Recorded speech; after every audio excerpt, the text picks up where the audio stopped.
Bismillahirrahmanirrahim. Assalamualaikum warahmatullahi wabarakatuh.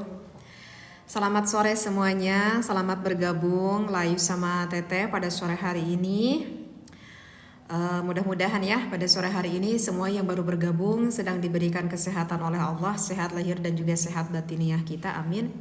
Dan kita juga selalu mengharap kepada Allah ya di dalam segala situasi kondisi apapun. Mudah-mudahan rahman Allah selalu menyertai kita ya. Inayahnya Allah, maghfirah Allah selalu menyertai kita. Amin ya Allah ya rabbal alamin. Teteh, tarekat atau torikoh itu apa sih? Jalan. Artinya tarekat itu jalan.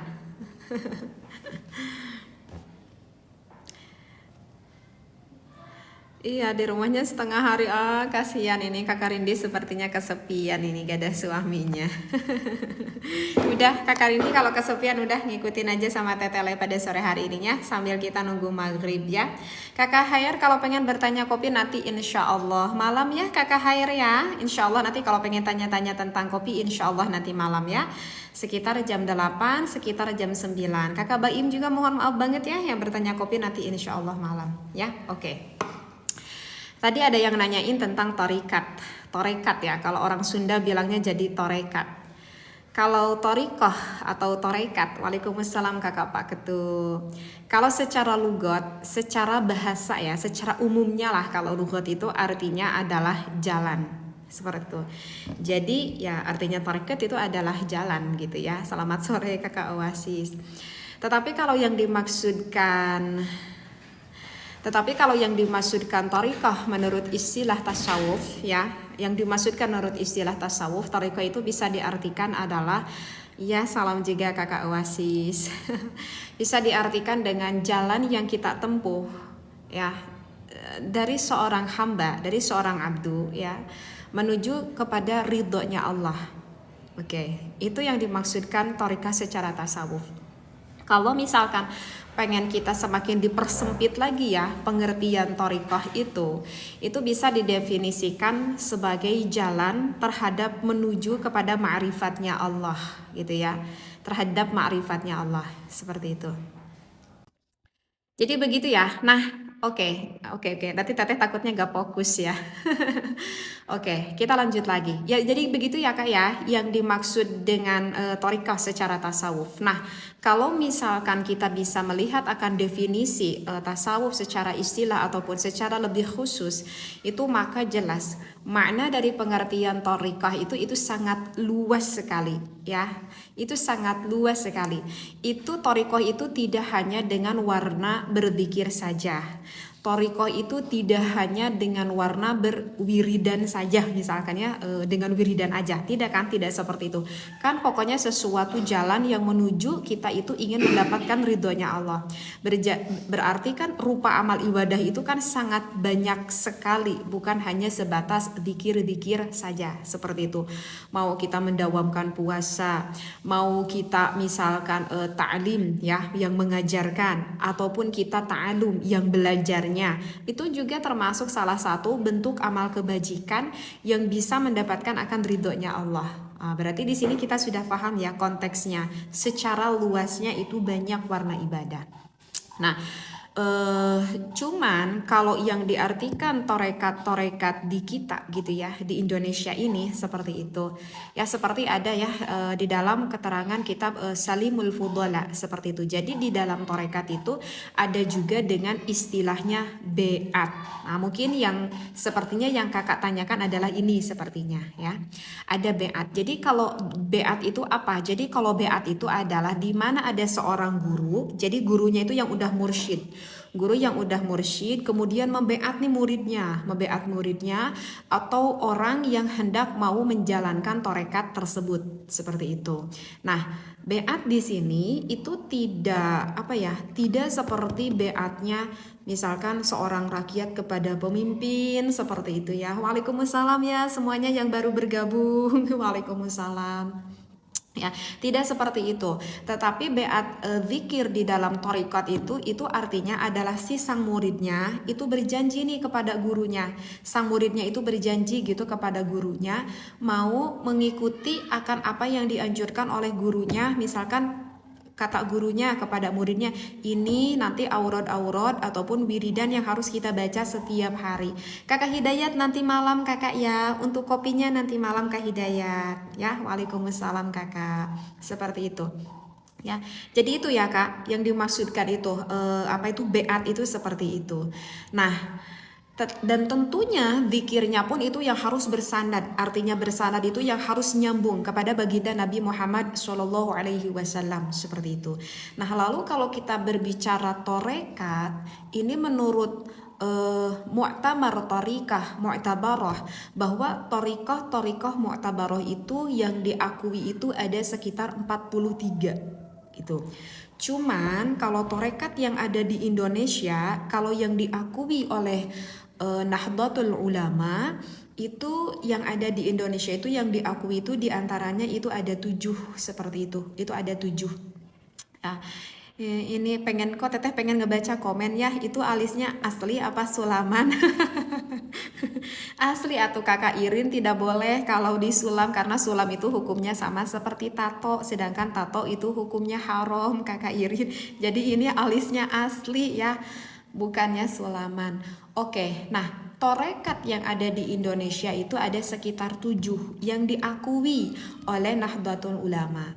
Torekat apa aja? Misalkan kita mau masuk ke torekat Qadiriyah, atau ada juga torekat Naqsabandiyah, ada juga torekat Syadiliyah, ada juga torekat Syatariyah, ada juga torekat apa lagi? Apa? Torekat Samaniyah, udah 5 ya. Ada lagi torekat Tijaniyah, dan yang terakhir torekat Qadiriyah Naqsabandiyah. Nah gitu. Jadi itu ada 7 torekat yang memang diakui oleh Nahdlatul Ulama yang ada di Indonesia ini, seperti itu. Jadi kita bebas mau masuk ke torekat yang mana, semua torekatnya itu sudah bersanad, wirid-wiridnya itu sudah bersanad ya kepada baginda Nabi Muhammad Shallallahu Alaihi Wasallam. Cuman cuman beginilah. Cuman teteh mau sedikit aja kasih tips saja ya, ini bagi para kalian yang pengen mengikuti torekat gitu, karena teteh juga ingat gitu ya, dulu almarhumah nenek teteh itu pernah ikut torekat, tapi waktu dulu itu nenek itu masuk torekatnya itu udah sepuh banget usianya. Nenek teteh itu udah sepuh banget, udah sepuh. Dan memang kalau bagusnya kita masuk torekat itu ketika usia udah cukup agak sepuh lah, seperti itu. Karena kan nanti di dalam torekat itu ada setiap hari wirid yang harus kita baca, dan itu bisa yang ribuan gitu ya yang kita baca setiap hari. Kalau misalkan tidak kebaca satu harinya, maka itu kayak jadi hutang yang besoknya itu harus dibayar gitu, torekat seperti itu. Nah, makanya kalau misalkan kayak umur teteh gitu ya, meskipun teteh udah gak terlalu muda lagi ya, udah di kepala 4 ini, tapi kan masih banyak melakukan aktivitas gitu setiap harinya, meskipun ya rata-rata setiap harinya aktivitas teteh itu di rumah gitu, tetapi masih masih terlalu banyak lah aktivitas yang dilakukan seperti itu. Jadi bagusnya memang torekat itu usia yang udah agak cukup melanjut, yang udah enggak punya urusan anak-anak udah pada nikah, udah jadi nenek, yang udah dilayani sama anaknya, yang udah dilayani sama cucunya, jadi kayak udah agak terlalu banyak pekerjaan gitu. Kalau menurut teteh sih iya kakak, torekat sama torekoh itu iya kakak Scorpion. Itu nanti teteh harus mengulang lagi, orang Sunda bilangnya torekat kak Scorpion. Nanti kakak untuk jelasin teteh suka diulangi lagi di konten YouTube kok ya kakak Scorpion, seperti itu ya.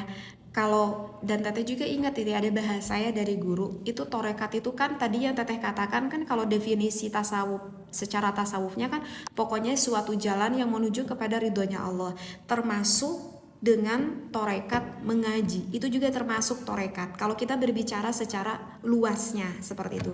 Jadi kata guru, ya udah kita mah torekatnya torekat ta'alum aja. Dan itu ilmu bersanad loh kepada baginda Nabi Muhammad SAW. Dan itu pun sudah termasuk torekat seperti itu.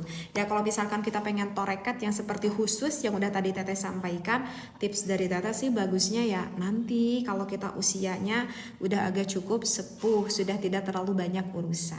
Ya, gitu kakak ya. Kakak siapa tadi?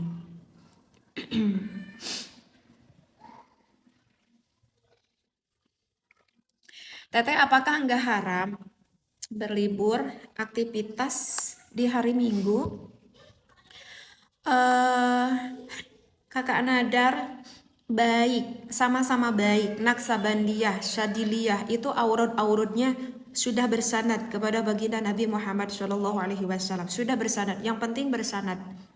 Itu ya, kakak Nadar mau ke Naksabandiyah, ke Syadiliyah sama baiknya. Sama baiknya. Teteh, apakah nggak haram berlibur aktivitas di hari Minggu? Nggak haram. Apa tuh seolah-olah? Seolah-olah apa itu? Seolah-olah merayakan hari istimewa kaum Nasrani. Tergantung lah kakak. Tergantung niat lah itulah kakak ya. Itu tergantung niat dong kak. Kita tidak bisa karena segini loh kakak.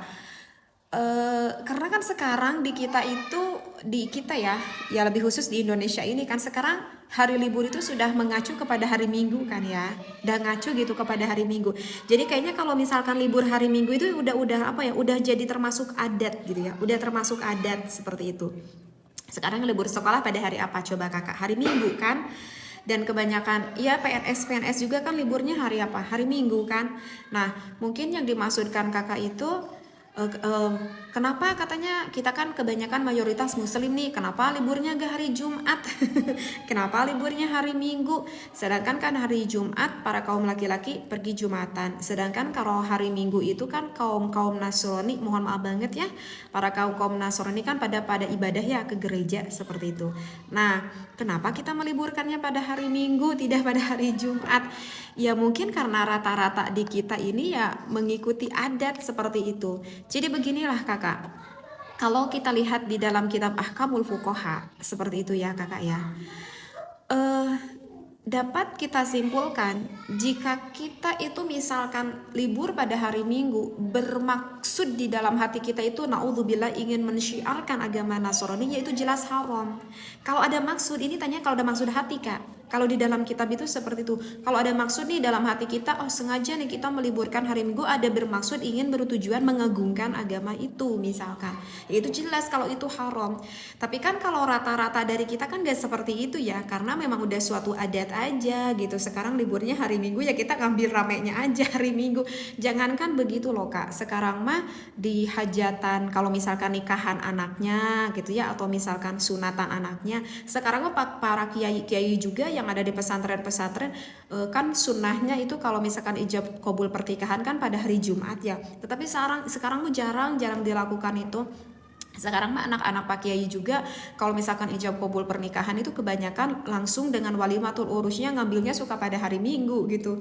Kenapa suka ngambil pada hari Minggu? Habis kebanyakan orang itu kan sekarang liburnya pada hari Minggu gitu. Itu tidak apa-apa menjadikan suatu rujukan, tidak apa-apa karena kita mengacu kepada suatu adat gitu mungkin kakak ya.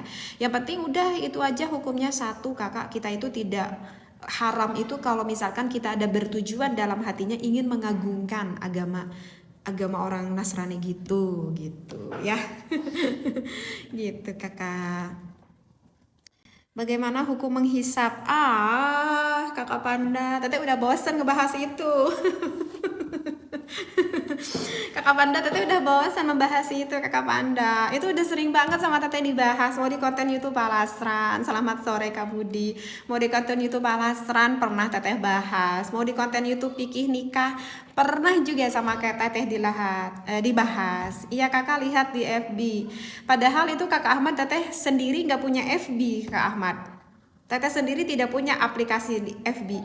Bahkan Teteh di handphone Teteh itu Teteh tidak mendownload Facebook. Enggak, Teteh. Teteh tuh aktivitas di sosmednya tuh cuman di konten YouTube sama di TikTok. Teteh sempat punya IG juga, tapi sekarang sama Teteh ditutup. Sama Teteh sekarang ditutup. Abis terlalu banyak apa ya? Nantinya Teteh tuh terlalu banyak lihat handphone gitu. Ya udah, kalau di TikTok itu Teteh lebih fokus ke ngaji seperti ini sama sore Kak Kunti, dan juga berjualan sih, fokusnya ke jualan. Kalau di YouTube ya Teteh fokusnya ke mungkin lebih ke ngaji lah, lebih ke dakwah lah seperti itu. Ya, nggak tahu itu yang di Facebook tuh siapa yang ini. Teteh bagaimana hukumnya orang tua membagikan warisan pada anak-anaknya, padahal Teteh bagaimana hukumnya orang tua membagikan warisan pada anak-anaknya padahal beliau masih hidup? Oke. Niki punya ya asal mana? Asal Sunda, Kakak Ahmad. Teteh orang Bandung. Suaminya siapa, Teh? Suaminya ada. Suaminya ada ya, Kang Lukmanul Hakim, suami Teteh Kak Ahmad. Oke. Apa tadi yang bertanya, lupa lagi. Oh ya. Boleh gak apa tadi Teh? Membagikan warisan. Apa tadi Teh? Orang tua yang membagikan warisan pada anaknya gitu ya. Padahal ibu bapaknya masih hidup, seperti itu ya. Jadi bagaimana misalkan, bukankah warisan itu harus dibagikan setelah orang tuanya wafat? Loh, ini kenapa ibu bapaknya tuh masih hidup tetapi ibu bapaknya itu sudah membagikan hartanya kepada anaknya? Jadi begini, itu bukan termasuk waris, Kakak. Itu bukan termasuk waris. Kalau misalkan orang tua membagikan harta kepada anak-anaknya sedangkan ibu bapaknya masih hidup, itu bukan termasuk waris. Di dalam hukum fikih itu namanya hibah. Itu namanya hibah. Ya, selamat sore Kakak Good Boy. Itu namanya hibah. Itu hukumnya gimana? Orang tua memberikan hibah kepada anaknya boleh? Boleh. Haram tidak? Tidak haram. Boleh hukumnya. Cuman ada syaratnya. Syaratnya kalau misalkan kita memberikan hibah kepada anak-anak kita itu berbeda dengan waris. Kalau mau memberikan kepada anak-anak kita hibah itu tuh harus adil, harus rata. Tidak membedakan mana anak laki-laki dan juga mana anak perempuan. Berbeda dengan waris. Kalau waris mah kan anak laki-laki lebih besar, 2 tanggungan. Sedangkan kan kalau wanita itu 1 tanggungan. Kalau laki-laki 2 tanggungan, kalau anak perempuan itu 1 tanggungan. Nah, kalau di dalam hibah itu tidak ada peraturan seperti itu. Kalau kita orang tuanya memberi, karena ini anak laki-laki nih jadi 2 tanggungan, anak kita perempuan. Enggak, kalau di dalam hibah, karena itu bukan termasuk hukum waris. Jadi harus rata aja, adil aja seperti itu. Biar nanti itu tidak terdapati percekcokan di antara satu anak dengan anak-anak yang lain. Cuman hartanya itu jangan dihibahkan seluruhnya. Jangan dihibahkan dulu seluruhnya. Jadi tetap aja nanti akan ada harus ada disisakan untuk untuk nanti waris. Kalau misalkan ibu bapaknya misalkan sudah wafat, sudah meninggal. Kakak Aures kalau pengen kopi dari Al Asran, Kakak Aures masuk ke akun Al Asran, di atas video ada keranjang. Kakak Aures masuk ke akun Al Asran, di atas video ada keranjangnya.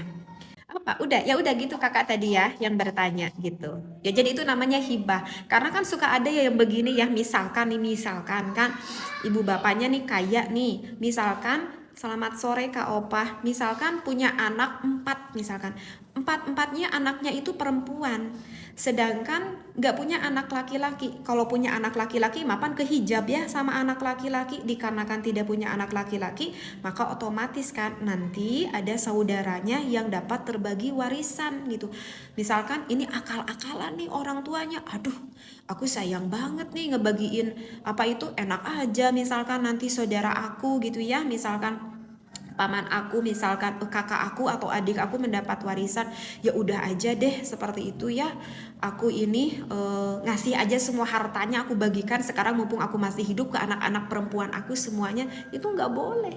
Itu nggak boleh seperti itu ya, dengan akal-akalan orang tuanya seperti itu, karena dia kaya banget semua hartanya dikasihkan sama anak perempuan yang empat-empatnya, nggak boleh. Jadi harus ada yang disisakan nanti untuk warisnya, seperti itu ya. Jadi begitu kakak, itu hukumnya bukan waris kak, itu hukumnya hibah dan itu hukumnya boleh.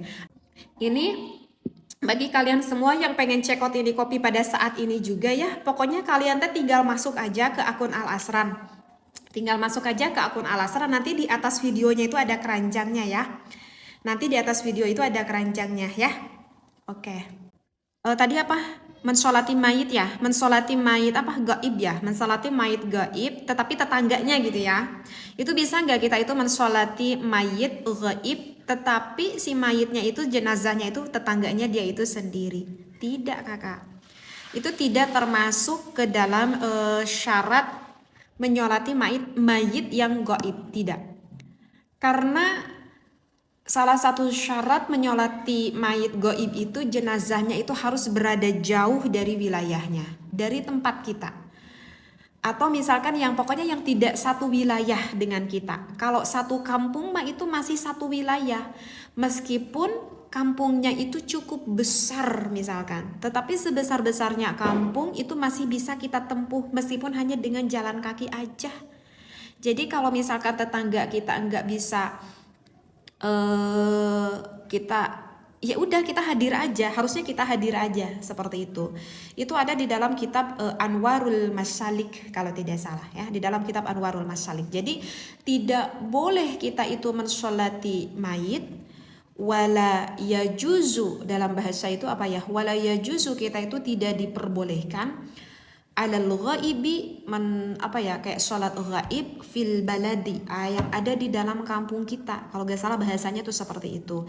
Walaupun si areanya itu cukup luas, maksudnya si areanya itu, maksudnya si perkampungannya itu misalkan cukup luas, wa ini tasa'at arja'uh, meskipun si kampungnya itu cukup luas. Jadi ya, jadi nggak bisa kakak ya, nggak bisa kakak, nggak bisa, sholat gaib tidak termasuk. Waalaikumsalam Kang Harto. Teteh, adakah agama membatasi umur seseorang untuk menikah? Oke.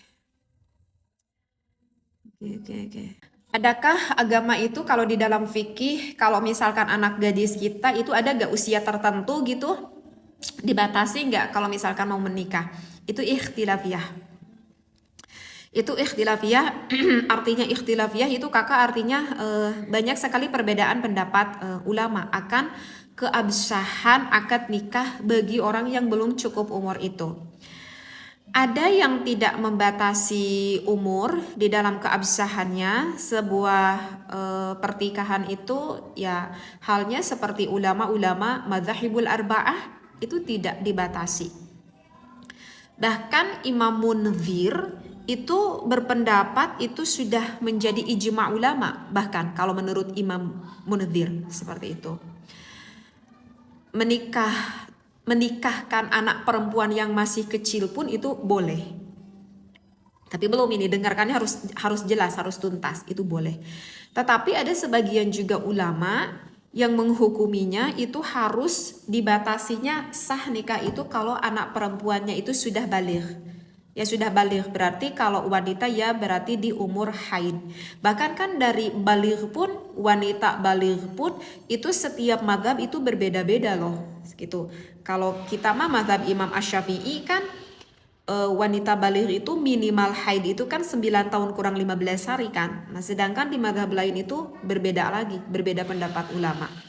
Ya, jadi memang ada sebagian ulama menghukumi absahnya nikah itu kalau si anak kitanya itu sudah baligh. Itu yang disampaikan oleh Ibnu Syabromah kalau tidak salah, oleh Ibnu Syabromah seperti itu. Tapi kakak ini yang bertanya, kalau di kita ya, kalau kita di Indonesia ini, kita di negara kita ini di Indonesia, kan ada, kalau ada batasan umur ya, ada batasan umur. Sekarang berapa sih batasan umur? Kalau sekarang mah udah meningkat ya batasan umurnya. Kalau tidak salah mah sekarang negara bisa ya ditulis di apa tuh, di kenegaraan itu harus punya KTP kalau anak gadis itu yang harus minimalnya umur 19 tahun. Kalau tidak salah Teteh pernah dengar tuh seperti itu. Kalau sekarang itu yang bisa dicatat catatan sipil itu kalau anak kita itu yang sudah berumur 19 tahun ya kalau di kita. Nah, gimana nih mana yang harus kita ikuti? Sedangkan negara itu mewajibkannya minimal anak gadis kita itu 19 tahun. Kalau saran dari Teteh, kita itu lebih baik mengikuti, kita itu bertaat kepada ulil amri, kepada negara. Saran dari Teteh seperti itu. Kita udah taat aja, ikuti aja aturan ulil amri. Toh negara membuat pelaturan itu juga kan tentu mereka itu pada berpikir, meninjau akan suatu kemaslahatannya untuk kita gitu. Agar setidaknya ya si calon suami atau misalkan si calon istri itu bisa dianggap udah bener-bener siap gitu ya ketika mereka melakukan rumah tangga tersebut seperti itu. Ya, kalau misalkan tidak ada sesuatu hal yang memadorotkan, kalau ini mah ya, kalau tidak ada sesuatu hal yang memadorotkan, kalau lebih baik saran dari Teteh ya udah ikuti aja dari alur ulil amri, alur pemerintah. Kecuali ada sesuatu hal yang memadorotkan, aduh padahal anak kita baru 17 tahun misalkan ya, baru sekolah SMA kelas 2, tapi misalkan maaf banget ya, maaf banget kan sekarang banyak ya kejadian seperti ini. Tuh anak SMA dengan temennya anak SMA lagi udah deket banget gitu pacarannya, sampai-sampai orang tuanya udah aduh pokoknya udah bingung banget nih gitu, orang tuanya ini sering memergoki gitu, anaknya itu sering berduaan gitu, dan berduaannya itu dengan cenderung kata sangat mengkhawatirkan banget misalkan. Padahal ini kan belum 19 tahun anak aku ini. Ya udah, kalau itu kan ada sesuatu hal yang memadorotkan banget. Karena kalau misalkan didiamkan, naudzubillah, misalkan takut terjadi suatu perzinahan anak kita, naudzubillah. Itu kan jaga-jaga. Itu mah nggak apa-apa. Kalau seperti itu mah ya udah aja, nanti dicatat sipilnya nanti. Kalau misalkan oh kata negara nggak bisa nih dicatat nanti karena batasnya harus 19 tahun. Ya udah kita nikahnya secara agama aja dulu. Nanti baru ketika udah usianya bisa kita dicatat ke sipil. Bisa nggak sih seperti itu? Nggak tahu. Ini misalkan gitu ya, daripada kita terjadi sesuatu hal yang lebih madorot, lebih bahaya, ya udah kita nikahkan aja ya. Gitu kakak ya. Siapa tadi kakak? Kakak siapa? Lupa lagi. Teteh, bila istri sibuk di kantor, bila pekerjaan di rumah kita kerjakan seperti cuci piring dan lain-lain, apa berpahala?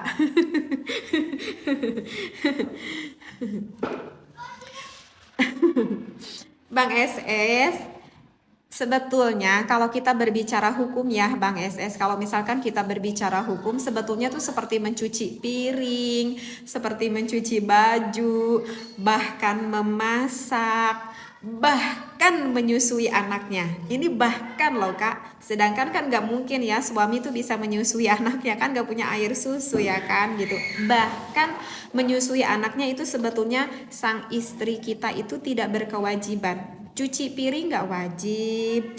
Misalkan kalau nggak cuci piring nggak berdosa, nggak berdosa. nggak nyuciin baju kita suaminya nggak dosa, nggak berdosa. Lalu kenapa atuh teteh sekarang di kita teh yang biasanya cuci piring, yang masak, yang ngurus anak segala itu kan istrinya. Nah Kak Bang SS itu kalau semuanya dikerjakan sama suaminya, emang itu istrinya gak punya perasaan gitu. Kan itu yang berkewajiban mencari nafkah kan siapa? Yang berkewajiban mencari nafkah itu adalah suaminya. Kan si suaminya tuh di luar udah banyak banget pahala ya mencari nafkah, sedangkan itu kewajiban yang nanti diambil ke dalam rumah.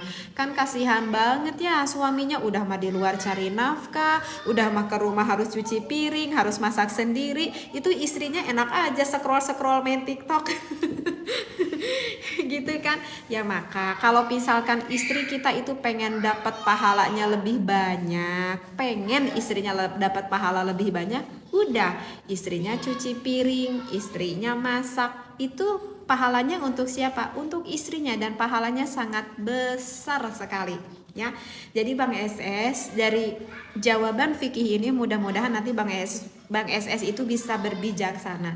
Andai pun kalau misalkan istrinya mau bekerja, itu harus ada komunikasi dulu baik dengan suaminya. Akang, nanti aku bekerja di kantor, aku berangkat jam 7, pulang jam 5 sore. Berarti kan aku nggak bisa masak, aku nggak bisa nyuci, aku nggak bisa beres-beres rumah. Gimana Akang? Ridho nggak aku kerja keluar ke kantor?